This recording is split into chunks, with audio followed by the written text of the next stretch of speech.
Serena Williams is the most dominant player on the women's tour, currently ranked #1, and even though she had a slight misstep in Australia, she's still seen as the player to beat.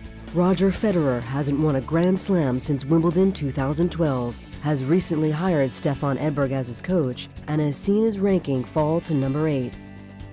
Jon Wertheim and the editors from Tennis.com, Peter Bodo, Tom Perrotta, and Andrew Friedman debate the future of these two greats in the sport. We have two tennis players. They're both 32 years old, born actually within a few weeks of each other. They each have 17 majors, but Serena Williams and Roger Federer at very different points in their career right now. Where do you see both of them going, Pete?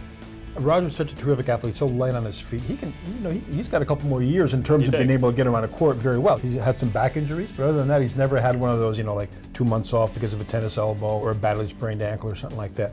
Serena, on the other hand, she doesn't move all that much on a court unless she has to. So, she could be out there for a long time just nailing winners. So, I think both of them have some serious long-term potential still. Does that mean they're going to win Grand Slams? I think in Serena's case, the likelihood is very high. I think she's got a couple more majors in her for sure. Roger, I'm not so sure about Roger just because of how it's been going lately.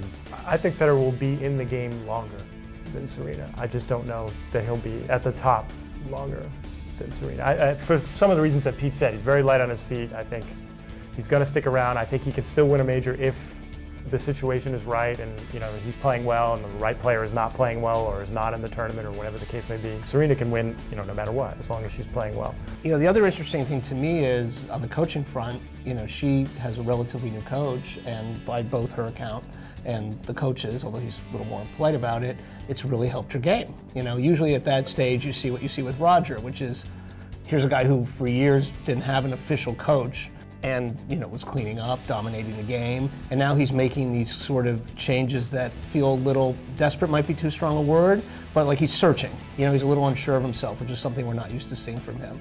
The one other thing I do want to say though about him, because it always comes to mind for me, is Pete Sampras. For 2 years before he won that last US Open, people were screaming for Pete Sampras to retire. Fans wanted him to retire. Wimbledon defeat. Yeah, but not just that, no titles. Federer hasn't got a year without a title. And he's still making it deep into slams. And I think Federer believes it could happen, and he knows better than we do. I think one thing about it that maybe doesn't get talked about enough that makes me think he will stick around for a while is that he knows everybody likes to watch him play, and he's still the most popular guy out there of the men, or right there.